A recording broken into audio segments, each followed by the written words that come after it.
Hola a todos, muy buenos días, bienvenidos a serenitymarkets.com. Les habla José Luis Cárpatos y esta es nuestra crónica de apertura de la sesión de hoy, miércoles 10 de abril. Empezamos a grabar a las 8:40 hora española, 2:40 de la madrugada hora de Nueva York. Y a estas horas, pues al ver que ayer Wall Street finalmente se daba la vuelta, pues Europa está también recuperándose.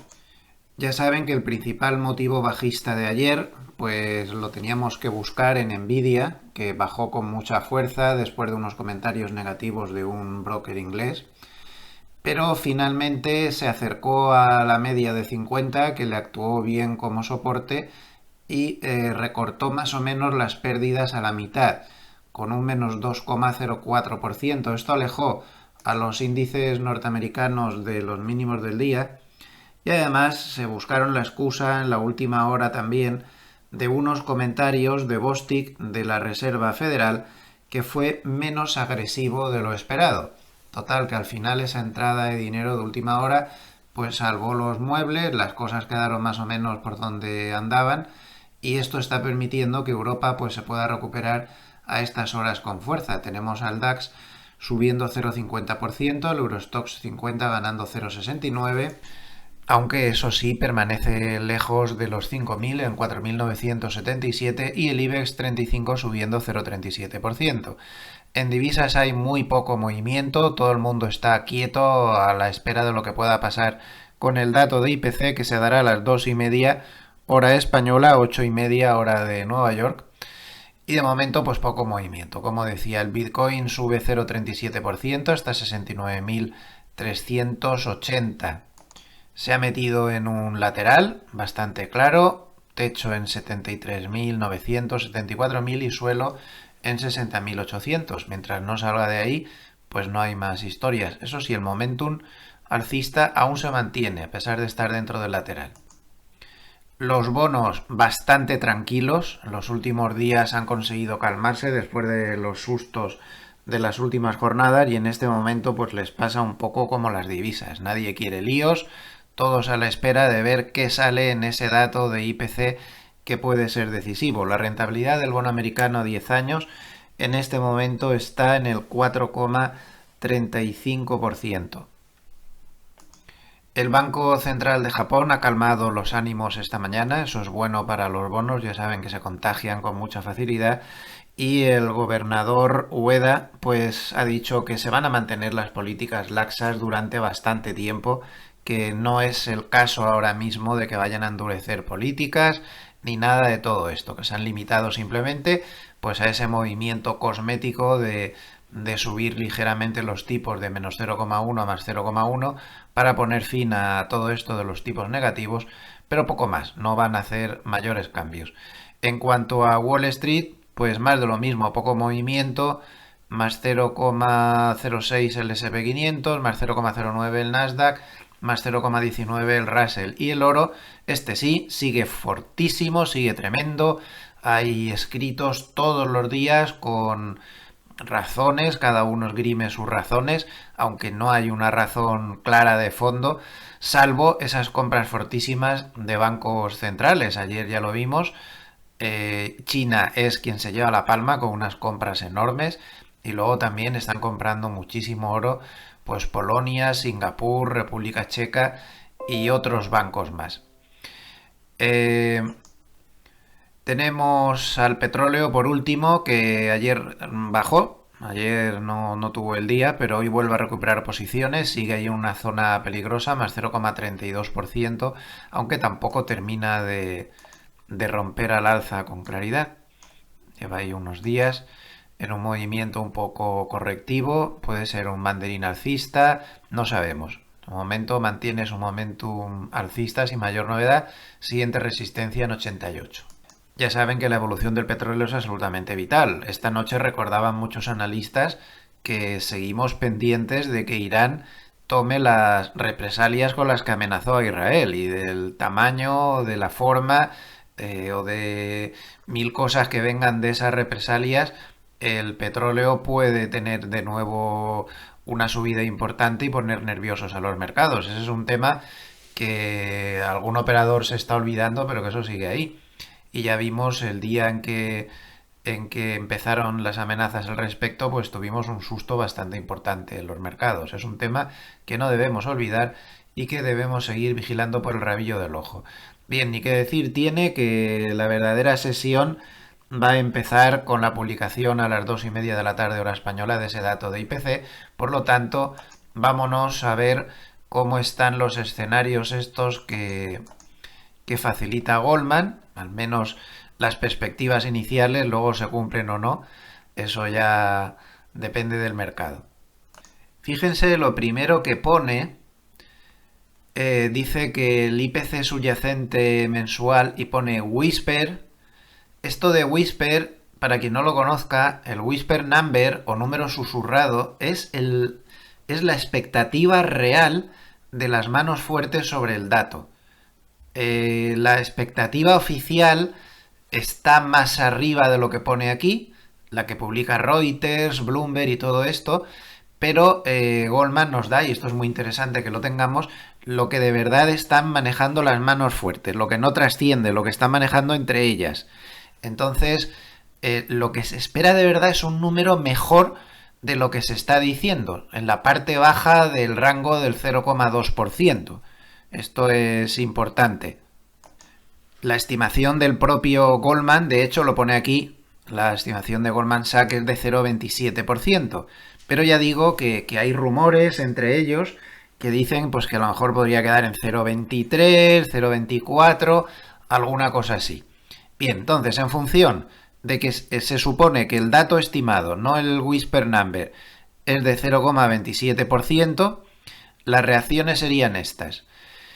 Un número por debajo de 0,20, es decir, mucho mejor de lo esperado. Recuerden que este es el cambio mensual en la subyacente. Podría provocar, según Goldman, un subidón del 1,5%. A mí me parece correcto. De hecho, si esto sale así por debajo del 0,20, la subida podría ser espectacular porque el mercado interpretaría automáticamente, en los bonos igual, porque el mercado lo que pensaría es van a bajar los tipos seguro en junio y sí que va a haber 3 bajadas de tipos. Un dato mejor de lo esperado, pero no espectacularmente mejor, en la zona 0,20, 0,24%, podría llevar a una subida del 1%. Un dato un poquito mejor de lo esperado, un poquito peor, bueno, más o menos en la zona de lo esperado, podría subir un 0,5%. Un dato un poco peor de lo esperado ya sería una bajada del 0,5%. Un dato claramente peor de lo esperado, 0,33, 0,37, nos llevaría a una caída ya de consideración del menos 1,25% y una subida ya muy por encima de lo esperado, zona 0,38, 0,45% o más, podría provocar un desplome del 2%. Y estoy muy de acuerdo tanto con las interpretaciones por arriba como por debajo. Otra cosa es que luego el mercado hace lo que le da la gana, pero en principio parece que hay bastante sentido común en estas previsiones. Cuidado si sale muy malo, porque la caída puede ser severa, y al revés, si sale muy bueno, porque la subida podría ser muy importante. Respecto a caídas severas, ayer McElligott tuvo un comentario muy interesante diciendo que sigue abierta esa ventana de volatilidad que ya había comentado en ocasiones anteriores, que eso no garantiza que se vaya a bajar, pero que por primera vez en varios meses sí que está la estructura montada de tal manera que podría darse el caso. Esto lo explica muy bien en este Twitter mi compañero de redacción en Serenity Market, JJ Montoya. Aquí hace una traducción del siempre difícil de traducir McElligott, es muy difícil, y dice McElligott: vimos que el skew estaba tan plano como lo que alcanzamos en marzo y se mantuvo durante una ventana de un mes. Es decir, que el skew esté muy bajo, lo que estaba diciendo es que había muy pocas coberturas a la baja, muy pocas. Entonces, de repente el skew, es decir, las coberturas a la baja han aumentado muy fuertemente y muy repentinamente. Entonces dice que solo se ha visto un comportamiento así, es decir, que de repente la mano fuerte se empieza a preocupar por las caídas, el 8 de diciembre del 2022 y el 15 de octubre del 2008. Entonces McElligott ha hecho un estudio de qué pasa cada vez que esta parte del mercado de opciones se comporta de esta manera, y como pueden ver, esto ha sucedido desde el año 2000 en 10 ocasiones, y cada vez que ha sucedido esto, una semana después había un descenso promedio del SP500 del 1,7. Un mes después había una subida muy pequeñita del 0,2, 2 meses después una bajada del 0,4, 3 meses después una bajada en promedio del 2,2. Es decir, lo que quiere decir McElligott es que ahí dentro de los mercados de opciones están pasando cosas que dejan abierta esa ventana de volatilidad. Otra cosa es que se cumpla o no, pero estar abierta está. Lo vengo a decir porque si saliera un dato de IPC malo, con esta configuración sobre la que nos está advirtiendo, el batacazo podría ser de órdago. Igual que al revés, como salga muy bueno, con los nervios y la tensión que hay con todo esto, pues podría ser una subida importante. Más temas a comentar. Nvidia sigue con más malas noticias. Se está diciendo en mercado que el chip que está preparando Intel para competir con los de Nvidia sería mucho más barato que los que está vendiendo Nvidia. Mantener esa cuota de mercado que tiene va a ser muy difícil, ¿eh? Y ahí es donde tiene el punto débil. Comentar que esta noche en Asia, pues la noche ha sido mixta porque el Nikkei ha terminado con bajadas del 0,2%, en cambio la bolsa china ha subido 0,45%, a pesar de que Fitch, la agencia de rating Fitch, ha rebajado la perspectiva del rating de China a negativa. O sea que parece que está a punto de bajárselo con todos los problemas económicos que está acumulando China últimamente. Nos vamos para terminar a dar un repasito cuantitativo de la mano del paper que nos manda cada mañana @inversores institucionales, canal de Telegram y de YouTube. Bueno, pues como vemos, después de una caída bastante profunda por parte del SP500 cuando Nvidia caía más, al final al cierre consiguió darse la vuelta y terminar pues más o menos en el mismo sitio donde estaba el día anterior, es decir, ahí justo encima de ese nivel muy importante del 5200 que ni cae ni deja de caer. Sigue siendo entonces clave ver si lo pierde o si no lo pierde en un precio de cierre, claro, evidentemente, para poderlo confirmar. Ayer lo rebasó claramente en intradía, pero no lo consiguió en precio de cierre. Observen cómo por debajo del 5200 los soportes ya son muchísimo menores, hay peligro de caída a 5000, y como por delante tiene una resistencia formidable en 5300 y tampoco es pequeña precisamente la que hay en 5250. El mercado sigue teniendo, evidentemente, está clarísimo, mucha más perspectiva alcista que bajista. Esto cuantitativamente sigue siendo alcista. Aquí tienen los niveles: muro de call 5300, muro de put 5000, muro de call o resistencia cuantitativa de las opciones 0DTE 5250, soporte cuantitativo o muro de puts en las opciones 0DTE 5175. Estas son siempre las que nos marcan el rango más interesante dentro del día. El escenario más factible es que se mueva, por lo tanto, pues entre medio de estos niveles que comentábamos arriba, 5175, 5217, un poquito más abajo de donde está esa resistencia cuantitativa. Entonces tendríamos escenario alcista. Si se supera el 5218, se podría ir a 5200, incluso a 5300. Escenario bajista. Pierde el 5175. Cuidado, ya han visto que eso está muy vacío por ahí. Se puede caer al 5094, como poco. Y escenario muy bajista, pues se pierde el 5094 y se va a 5000, y si ya no se parara en 5000, pues se puede caer a 4773.